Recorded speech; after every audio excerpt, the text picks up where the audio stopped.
Hai semua, ketemu lagi sama aku Luna. Selamat datang di channel Ngomongin Uang. Di video kali ini aku mau bahas sebuah fenomena ekonomi yang bisa dibilang aneh dan unik banget. Soalnya fenomena ini cuma terjadi satu-satunya di sebuah negara, yaitu negara Jepang.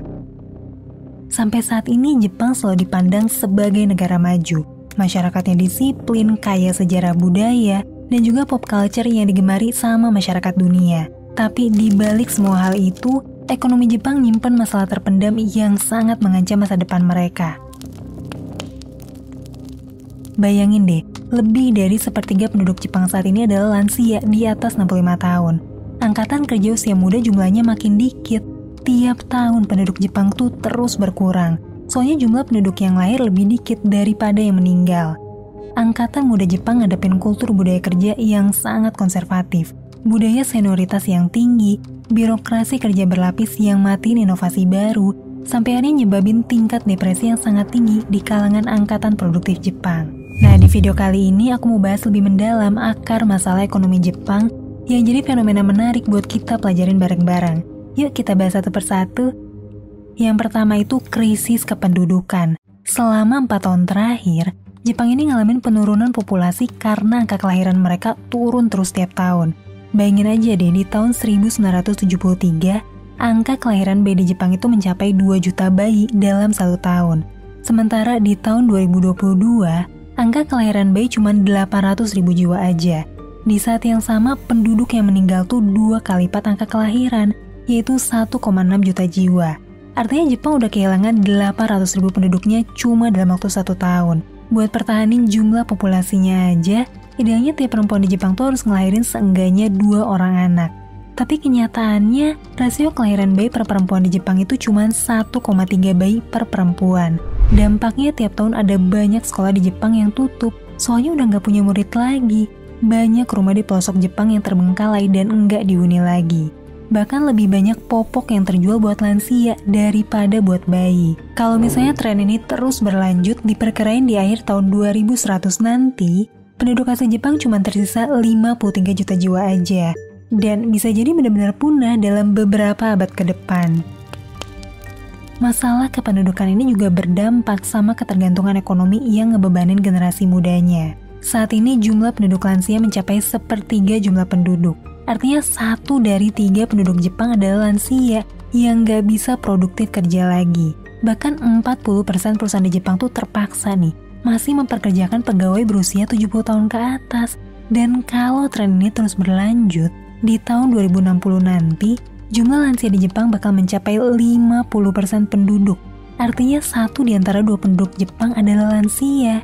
Kondisi ini jadi makin serba salah ketika pemerintah tuh terus terbebani biaya buat program jaminan sosial hari tua dan juga jaminan kesehatan. Bayangin deh, cuma buat anggaran kesejahteraan sosial dan kesehatan yang mayoritas buat lansia, negara Jepang tuh sampai ngabisin 1/3 anggaran ekonominya.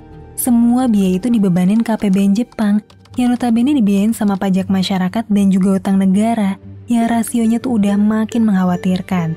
Masalahnya siapa yang bakal bayar pajak kalau jumlah penduduk produktifnya aja tuh makin menyusut?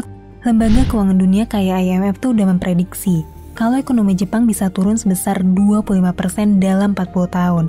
Cuma karena masalah kependudukan yang enggak nunjukin titik terang selama puluhan tahun terakhir. Masalahnya hampir semua upaya yang dilakuin pemerintah buat ngedorong pernikahan dan angka kelahiran itu berakhir sia-sia. Pemerintah sampai bikin kebijakan buat ngundang masuk banyak imigran dari negara lain, saking frustasinya mereka terhadap masalah kependudukan ini. Sampai saat ini mungkin kamu penasaran gitu, apa sih yang jadi penyebab anak muda Jepang gak mau berkeluarga dan punya anak? Sekarang kita lanjut bahas masalah yang kedua, yaitu krisis sosial ekonomi di kalangan para pemuda. Dalam 20-30 tahun terakhir, kaum muda Jepang itu ngalamin berbagai masalah sosial yang kompleks, sampai bikin mereka jadi pesimis sama masa depan dan gak berminat gitu ya buat ngebangun keluarga atau punya anak. Dan masalah yang terberat adalah ekspektasi sosial dan juga budaya kerja yang penuh dengan tekanan. Jepang punya budaya kerja yang ngadopsi nilai-nilai Bushido yang udah jadi bagian dari sejarah dan kultur mereka selama berabad-abad. Budaya ini menekankan kesetiaan dan juga pengabdian sebagai kode etik kaum samurai dan militer mereka. Budaya ini masih sangat kental dalam dunia profesional dan korporat Jepang di era modern saat ini. Mulai dari tingkat jam kerja yang ekstrim sampai 80 jam per minggu, gak ada upah lembur di Jepang, belum lagi budaya bersosialisasi sama bos dan rekan kerja sepulang kantor, yang bikin waktu hidup kaum muda Jepang itu dihabisin buat perusahaan dan tuntutan sosial di Jepang. Selain itu, dunia kerja di Jepang juga sangat konservatif dengan budaya senioritas yang tinggi. Dalam artian nih, sekeras apapun kaum muda bekerja, generasi senior lah yang bakal dapat kompensasi lebih. Sistem senioritas itulah yang matiin motivasi kerja kaum muda Jepang. Lah buat apa kerja keras, mending nunggu waktu jadi senior aja. Kentalnya budaya yang menjunjung tinggi kesetiaan ini matiin peluang dan juga kebebasan kaum muda Jepang yang dituntut terus setia sama perusahaan selama puluhan tahun. Hal ini bikin kaum pekerja muda rela ngelakuin apapun buat pertahanin posisinya, termasuk kerja di luar batas kemampuan. Tekanan yang ekstrim di lingkungan kerja ini ngelahirin fenomena yang disebut karoshi, atau meninggal di tempat kerja gara-gara kecapean kerja.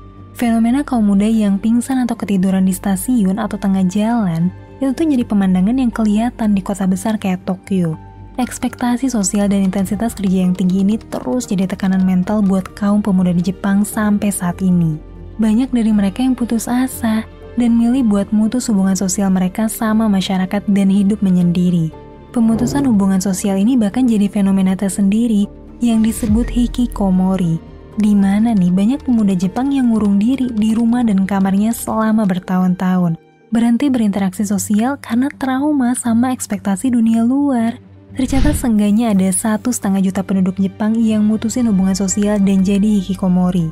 Ini tuh banyak banget ya kalau misalnya dibandingin sama jumlah penduduk usia produktif di Jepang.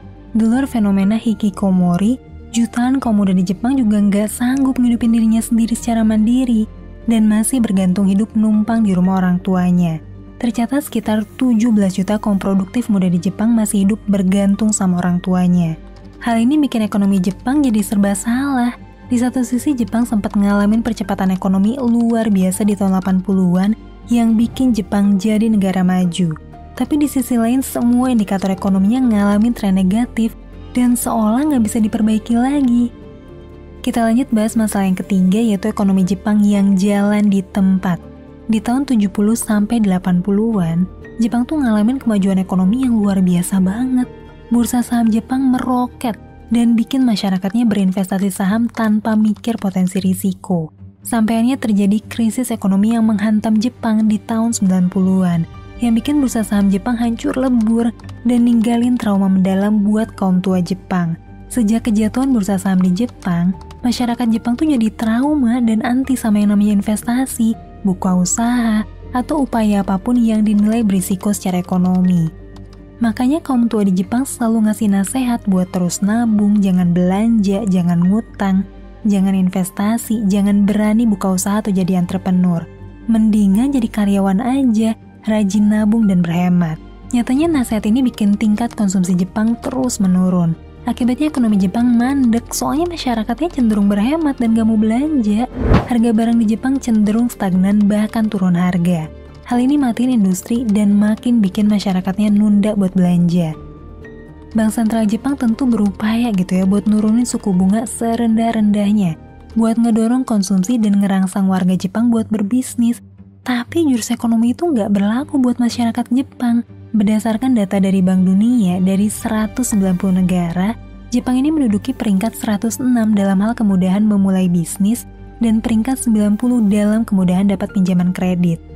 Yang mana angka ini tuh bisa dibilang rendah banget buat sebuah negara maju.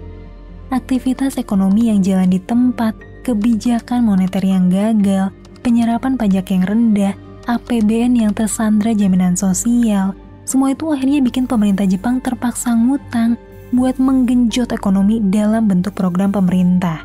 Selama puluhan tahun, Jepang ini terpaksa terus ngutang sampai ke level yang sangat mencemaskan. Di akhir tahun 2022 lalu, akumulasi utang Jepang udah tembus 260% dari GDP mereka. Artinya jumlah utang mereka tuh lebih besar 2 kali lipat daripada kapasitas produksi negaranya. Semua masalah ekonomi ini akhirnya saling berkaitan dan bikin daya saing Jepang di dunia internasional juga makin menurun gitu. Produk-produk elektronik Jepang makin kehilangan pasar dan digantiin sama produk elektronik dari Korea, Cina, dan juga Amerika. industri otomotif Jepang juga mulai kehilangan dominasi dan makin terkejar sama industri otomotif dari negara lain. Kamu sendiri berasa nggak sih? Dulu waktu kecil biasanya pakai banyak banget produk-produk dari Jepang. Tapi belakangan udah makin banyak gitu ya produk saingan Jepang yang nggak kalah bagus dan juga lebih murah. Nah itu tadi pembahasan aku tentang problematika kondisi ekonomi Jepang yang bisa dibilang cukup unik. Tentu aja, masih ada banyak faktor lain yang berkontribusi terhadap penurunan ekonomi Jepang. Mulai dari tingkat literasi bahasa Inggris yang rendah, kesepakatan dagang Plaza Accord yang sangat merugikan Jepang di tahun 1985, sampai kebijakan ekonomi dari para politisi Jepang yang cenderung ngambil kebijakan pro kaum lansia, karena memang jumlah voternya didominasi kaum lansia. Terlepas dari banyak hal yang gak sempat aku bahas nih, aku harap video ini bisa jadi pelajaran buat kita semua. Gimana sih masyarakat harus berhati-hati dalam ngelakuin investasi secara bijaksana? Dan gimana pemerintah harus pertimbangin matang-matang kebijakan ekonomi buat negaranya? Karena semua itu bakal berdampak besar buat masa depan negara dan generasi-generasi berikutnya. Saat ini Indonesia punya ambisi nih buat jadi negara maju di tahun 2045. Dan memang udah belasan tahun ngelakuin berbagai pembenahan buat ngebangun fondasi ekonomi di masa depan. Jadi jangan sampai nih semua upaya ini gagal gitu aja. Gara-gara pemerintah salah ambil kebijakan atau masyarakat ngelakuin aktivitas ekonomi yang merugikan. Kalau menurut kamu, pelajaran apa nih yang bisa kita ambil dari kondisi ekonomi Jepang? Terus pendapat kamu di kolom komentar ya. Sampai ketemu lagi di video selanjutnya. Tetap di channel Ngomongin Uang, karena ngomongin uang gak ada habisnya.